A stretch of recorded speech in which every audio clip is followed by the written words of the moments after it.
All right, guys, welcome back to another Reincarnation Coliseum video. Today we're talking about Zayd. Yes, one of the two major antagonists in the series as of right now. A lot of folks have been wondering where she's been or what she's been up to, so I hope my video can somewhat shine on that and more as we move forward. From the get-go, we're told that Zayd is one of the 9 archbishops in the Church of Ina. The church is involved in all kinds of shady stuff, which is nothing new if you compare it to real life. Zayd, or rather the church, was one of the biggest shareholders in the Coliseum. You're probably wondering why I use past tense for this, and that's because the loss of the 4 Heavenly Kings and Chris dealt a huge blow to their stocks. Business 101 boils down to good reputation and profit. Because of Zayd's failures, her seat was used as collateral so that the other nobles would invest to make up for the money lost. Now, this doesn't mean Zayd is out of the game. She's just taken more of a background role since Desmos was being built up as the true villain among them. Speaking more on the church's involvement in everything shady, this also includes slavery. Zayd didn't keep a lot of them under her, which is why we only got the Heavenly Kings plus Chris. When things got dire after her losses, Zayd took a step back from the Coliseum and focused on her church duties.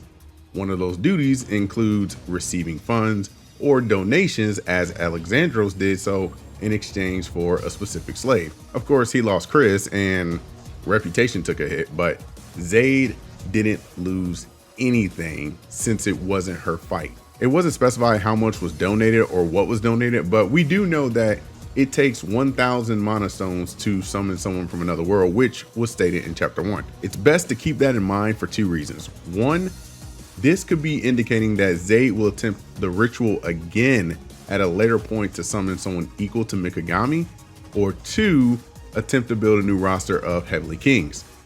Now, the latter might take longer depending on Saizou Sensei's writing, but it's just a thought. Another thought is that Zayd's expression showed she didn't care for selling Chris, which means her value meant little in the grand scheme of things.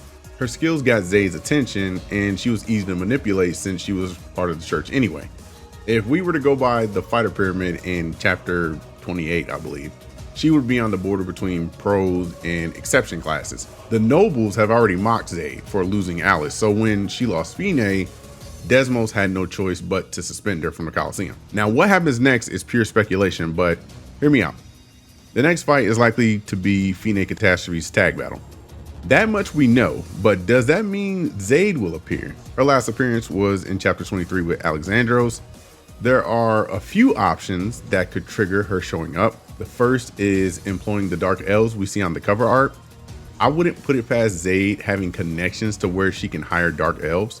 Fine is a practitioner of elementals, so putting her nephew, now niece, against Dark Elves would be an ideal matchup for us as fans to watch. The second is that she sells a pair of Dark Elves to another noble so she can gain more donations.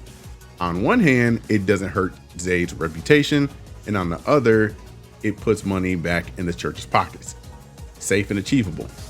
Option 3 is another safe one that shows a flashback of Zayd before she became the head priestess. Fine begins to wonder what happened to that aunt she admired before being forced into the battles of the Coliseum. A different side of sorts, and maybe a small look at how she got corrupted by power. The last option is meeting the mysterious figure we saw at the end of chapter 12. This is quite a reach, and I mean go-go gadget reach, but I've learned to look at every character with potential later in the story, if not already playing a role.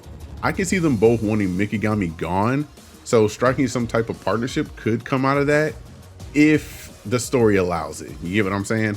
Now, folks have said that if Zayd does show up, then Mikagami has a chance to expose her during the fight, but that won't work.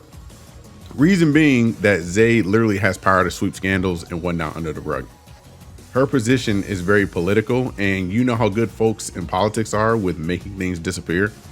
If memory serves, Mikagami will expose her when she loses everything, so we got time before that happens. And, you know, I'm thinking that the moment he exposes her is when, like, either she steps down as head priestess or they vote for her to be out or she loses. Like, that's really all that she can really do. To give you something else to think about, Who is to say that Zayd doesn't have other enemies out there besides Mikigami and Zulu? The way she treats her subordinates could easily lead to a betrayal, so you just never know who's watching and who wants to see Zayd fall. Now we know Desmos is very two-faced.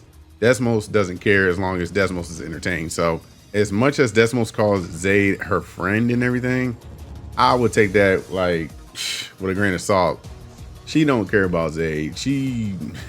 If she could see Zayd become a slave, she would just be like thrilled probably. So there's that, but there's just so much we haven't gotten yet, but I can't wait for the next chapter. Hopefully we get something, but anyway, that's all I have, and I hope you enjoyed the Zayd video. Would appreciate likes and shares, but your comments are what I really want. Throw your theories on here, and I might discuss it at a later point, or I'm gonna discuss it on this video. Follow on socials if you haven't, and tune in next time. Holla at your boy. I'm out of here.